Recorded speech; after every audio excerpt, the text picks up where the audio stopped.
Varicose veins కి సరైన చికిత్స కోసం సంప్రదించండి ఎవిస్ హాస్పిటల్. నమస్తే రమగారు. నమస్తే జయ. రమగారు, ఒక ఒక వార్త మనకి సోషల్ మీడియాలో కనిపిస్తూ ఉంది. ఛత్తీస్గఢ్ మహిళా కమిషనర్ అనమాట కిరణ్మయి నాయక్ గారు చెప్తా ఉన్నారు, ఈ ప్రీ వెడ్డింగ్ షూట్స్ ఇప్పుడు ప్రజెంట్ ఏదైతే ట్రెండ్లో ఉందో వాటి వల్ల ఇటు అమ్మాయి వైపు కానీ అబ్బాయి వైపు కానీ చాలా ఇబ్బందులు పడుతున్నారు. ఎంతో ఖర్చు పెట్టి ప్రీ వెడ్డింగ్ షూట్స్ చేసుకుంటున్నారు.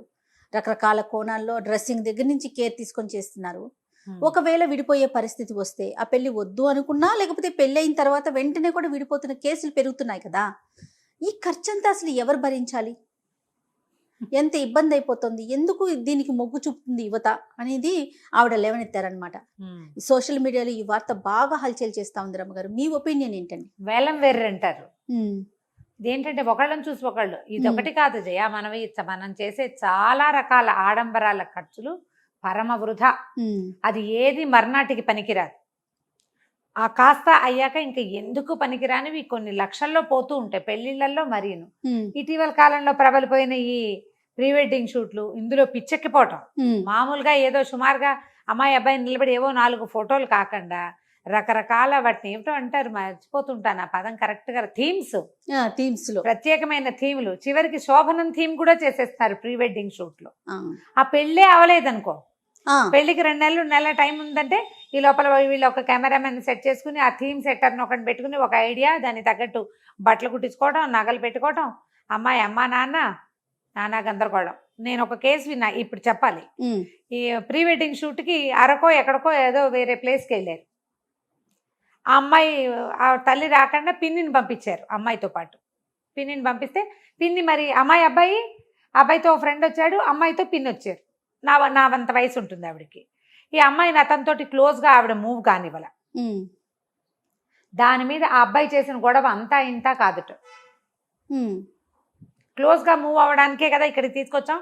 మీ ఇద్దరి మధ్య కెమిస్ట్రీ లేకపోతే ఫోటోలు బాగా రావంట కెమెరామెన్. వాళ్ళకి సంబంధం లేదు కదా, వాళ్ళకి ఫోటోలు బాగా రావాలి. కెమిస్ట్రీ కావాలంటే మన ఇద్దరికి ప్రైవసీ కావాలంటాడు అబ్బాయి.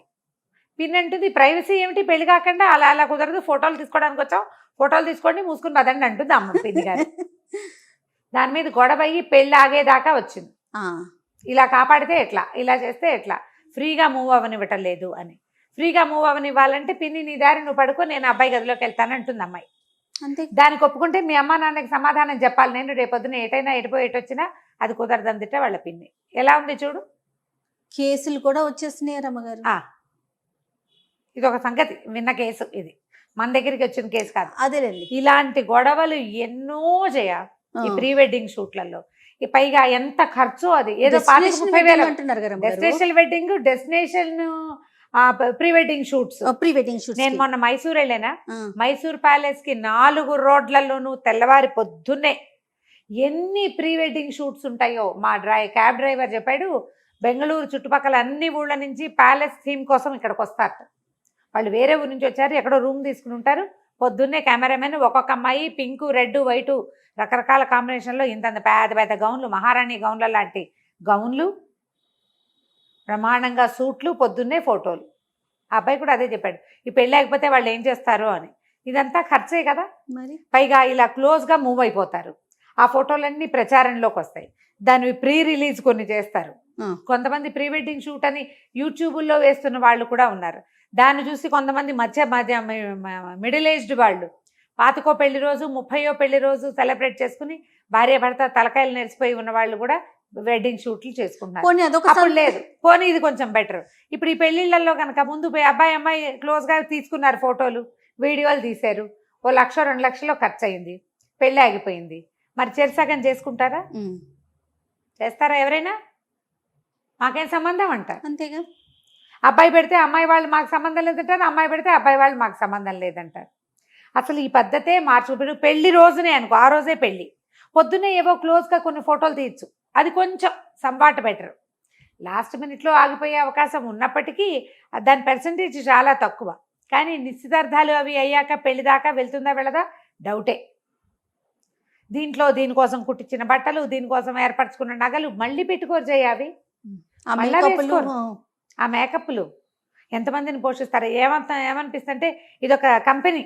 అవునంటే రమ్మగారు, ఇందాక నేను మన సీతారాం శర్మ గారితో మాట్లాడాను ఇదే విషయం ఇదంతా గురించి. పోషణ ఒక భారం వాళ్ళందరికీ. ఫైనాన్స్ కంపెనీ ఉందట రమ్మగారు, ప్రీ వెడ్డింగ్ షూట్స్ కి అయ్యే ఖర్చుకి ఫైనాన్స్ కంపెనీ ఉందట. ఉన్నాయంటే ఇప్పుడు ఇది ఒక ఇండస్ట్రీగా ఉంది కదా ఉంది జయ. కదా, ఆ. కెమెరాలు, వెడ్డింగ్ షూట్లు, ప్రీ వెడ్డింగ్ షూట్లు, పోస్ట్ వెడ్డింగ్ షూట్లు, హనీమూన్ షూట్స్, బర్త్డేలు, ఎవ్రీ మంత్ బర్త్డేలు.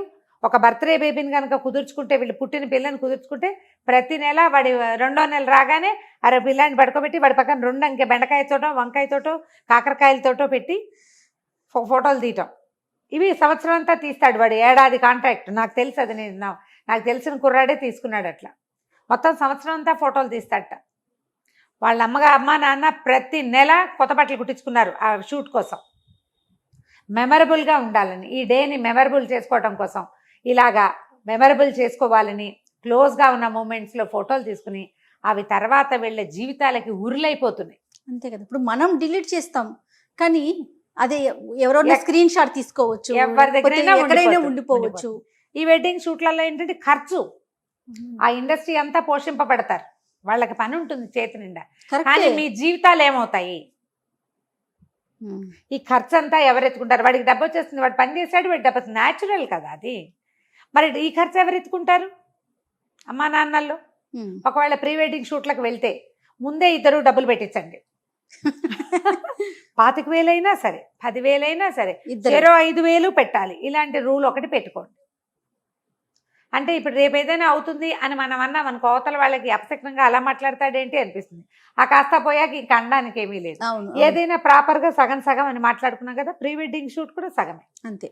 ఇలా మాట్లాడుకోండి. అసలు ఈ ప్రీ వెడ్డింగ్ షూట్లని పెళ్లి రోజున, పెళ్లికి ఒక రోజు ముందున పెట్టుకుంటే సేఫ్. 2-3 నెలల ముందుందని ఎక్కడైనా డెస్టినేషన్ పెట్టుకుని ఆ ఊరు ఈ ఊరు పిల్లల్ని పంపిస్తే పెళ్ళిళ్ళకి ముందు తల్లులు అయ్యే ప్రమాదాలు కూడా వస్తాయి కర్మకి. అలాంటివి జరగచ్చా? ఏదైనా లాస్ట్ మినిట్లో ఏదైనా తప్పిపోయింది అనుకో పెళ్ళి, ఈ పిల్లలు ఏమైపోతారు? ఆడపిల్లలు అన్యాయం అయిపోరా మరి? అవన్నీ ఇబ్బందులు కదా. ఇప్పుడు మనకేంటంటే ఈ పెళ్ళి అవ్వగానే డివోర్స్ తీసుకుంటున్న వాళ్ళు కొంతమంది ఉంటున్నారు. అప్పుడు ఈ ఖర్చు క్వశ్చనే. అవును, అది ఇంకో సబ్జెక్ట్ అనుకో. ఈ ప్రీ వెడ్డింగ్ షూట్లలో ఏంటంటే దానికి వాళ్ళు చేసింది మనం చేయకూడదు, వాళ్ళు చేసినట్టు మనం చేయకూడదు, ఆల్రెడీ ఇలాంటి థీమ్ ఉంది, నువ్వు కొత్తగా ఏం చెప్తావని అడుగుతారమ్మా ఈ ఫోటోగ్రఫీ వాళ్ళని.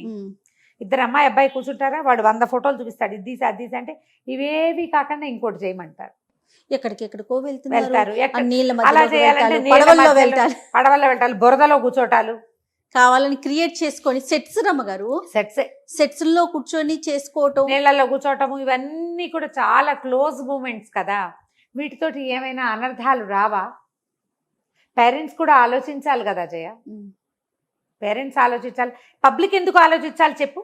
మనం ఎందుకు మాట్లాడాలి దీని మీద? అవును, మీ పిల్లలతోటి ఇలాంటివి చేయించేటప్పుడు ఏదొస్తుందో రేపొద్దున అని మీరు ఎందుకు ఆలోచించరు? ఆవిడెవరో ఒక ఆవిడ పెద్ద ఆవిడ మాట్లాడాలా దీని మీద చెప్పు? దీనికి ఒక కమిషనా? ఇది ఒక లా పాస్ చేయాలా? ఎవరికి వాళ్ళకి ఇంగితము ఏదో ఉండద్దా?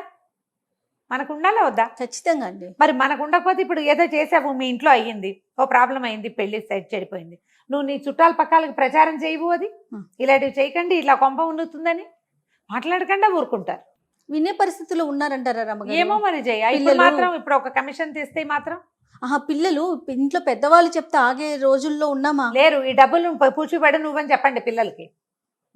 ఈ డబ్బుకి మీరు పూడ్చిపడండి, ఈ ఖర్చుకి మేము అయినా ఇంత ఖర్చు పెడతాం, మీరు దీనికి కట్టుబడి ఉండండి అనేది కూడా చెప్పాలి. అదైనా చెప్పాలి. ఏదో ఇంత బడ్జెట్లోనే చేయండి, ఇలాగే చేసుకోండి అని చెప్పుకోవాలి. అమ్మా నాన్నల మీద రుద్దేస్తే ఎట్లా జయ? తప్పు కదా. పిల్లలకి బాధ్యత లేదు, ఎవరికి బాధ్యత లేదు ఇక్కడ. మన మీద మనకు కొంత బాధ్యత ఉండాలి కదా. ఇలా అసలు ఇదివరకు ఏంటి, ఈ మధ్య కాలంలో కూడా ఉంగరాలు కూడా మార్పించే వాళ్ళు కాదు జయ. పిల్లాడు ఎదురుపడేవాళ్ళు కాదు. ఎంగేజ్మెంట్లు కూడా ఉండేవి. ఎంగేజ్మెంటా పాడా? మా ఇళ్లలో కూడా ఎంగేజ్మెంట్ లేవు జయ. ఇటీవల ఈ మధ్య కనపడుతుంది. పెద్దవాళ్ళు మాట్లాడేసుకోవడం, పిల్లల్ని ఊరికే చూపించుకోవటమే, పెళ్లి చూపులే. పెద్దవాళ్ళు వెళ్ళి ప్రధానం పెట్టొచ్చాం అని చెప్పేవాళ్ళు, ప్రధానం పెట్టి రావటం, లేదా లగ్న పత్రిక రాసుకోవడానికి మగపిల్లాడి ఇంటికి వెళ్తే అమ్మా నాన్న వచ్చేవాళ్ళు కానీ అమ్మాయిని తెచ్చేవాళ్ళు కాదు. అవన్నీ పోయి వీళ్ళిద్దరే మాట్లాడుకుంటే కంపాటిబిలిటీ ఉండాలి కాబట్టి మాట్లాడుకోవాలి. అది బాగానే ఉంది, ఏదో కలిసి మూవ్ అవుతారు, అది బాగానే ఉంది. ఇలా కావాలంతల ఫోటోలు తీసుకుంటే తర్వాత ఏం చేస్తారు?